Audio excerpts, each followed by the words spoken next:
मित्रों, आज हम एक ऐसी कहानी सुनने वाले हैं जिसमें एक तरफ दौलत का अहंकार और दूसरी तरफ रूहानी सुकून की तलाश।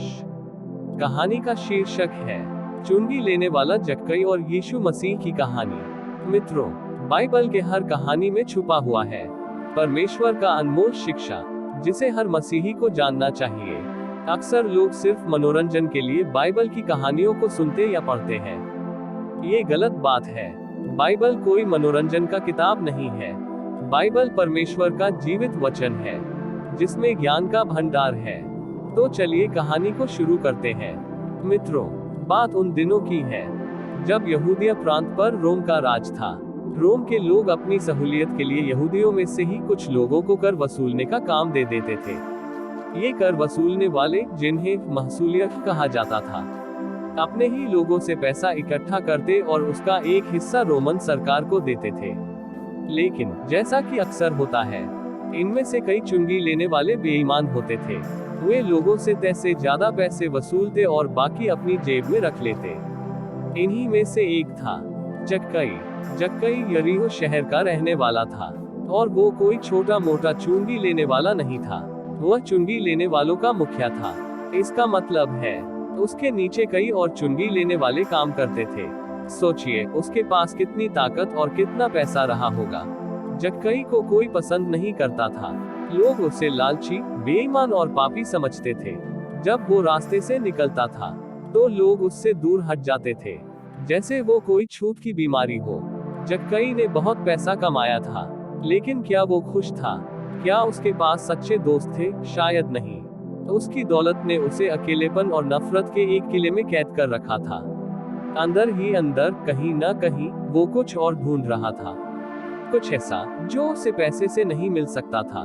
एक दिन यरीहो शहर में एक खबर फैली कि यीशु मसीह यरीहो आ रहे हैं। वही यीशु मसीह जिनके बारे में लोग कहते थे कि वो बीमारों को चंगा करते हैं, पापियों को माफ करते हैं और प्रेम और शांति की बातें सिखाते हैं। उनकी बातें इतनी सामर्थ थी कि लोगों के दिलों को छू लेता था। इसीलिए लोग दूर दूर से उन्हें सुनने आते थे। जक्कई ने भी यीशु के बारे में सुना था। शायद उसने सोचा होगा, आखिर ये व्यक्ति कौन है? ये ऐसा क्या कहता है कि लोग इसकी तरफ खींचे चले आते हैं? उसके अंदर एक अजीब सी जिज्ञासा जाग उठी। वो यीशु को देखना चाहता था, इसलिए नहीं कि वो एक भक्त था, बल्कि इसलिए कि वो समझना चाहता था कि इस व्यक्ति में ऐसा क्या खास है। जब यीशु यरीहो में दाखिल हुए तो उन्हें देखने के लिए भारी भीड़ उमड़ पड़ी। हर कोई यीशु को करीब से देखना चाहता था।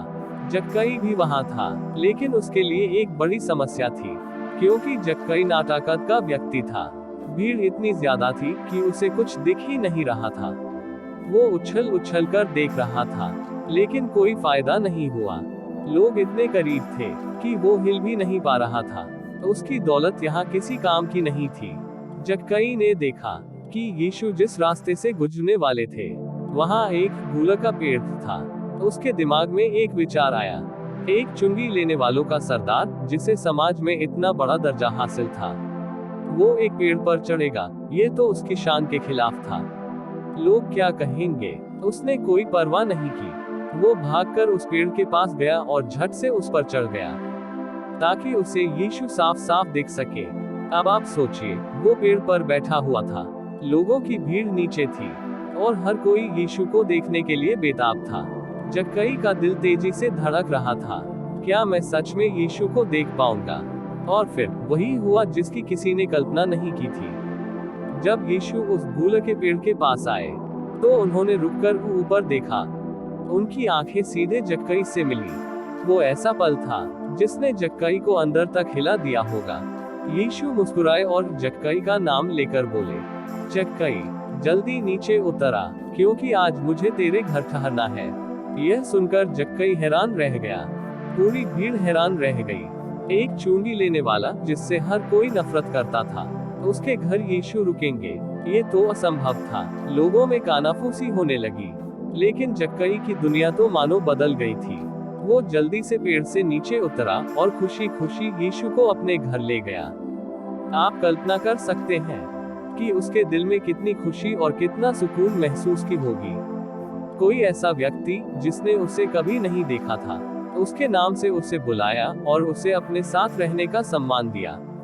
यह वो सम्मान था जो उसे पैसे से कभी नहीं खरीदा जा सकता।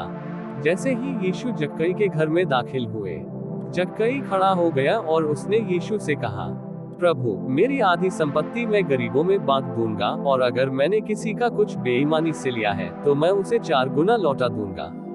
ये शब्द सुनकर सब चौंक गए। जक्कई, जिसने लोगों से पैसा लूटा था, अब वो अपने गुनाहों का प्रायश्चित कर रहा है। वो सिर्फ पैसे नहीं दे रहा था, वो अपनी पूरी जिंदगी बदलने की बात कर रहा था। यीशु ने जक्कई की बात सुनी और कहा, आज इस घर में उद्धार आया है, क्योंकि मनुष्य का पुत्र तो खोए हुओं को ढूंढने और बचाने आया है। चाहे हम कितने भी बुरे क्यों ना हो, यीशु हमें बदलने और नया जीवन देने के लिए तैयार है। जक्कई ने सिर्फ एक पल में अपना जीवन बदल दिया। क्या आप तैयार हैं? कमेंट करके बताएं। वीडियो को एक लाइक जरूर करें। प्रभु आपको आशीष दे। आमीन।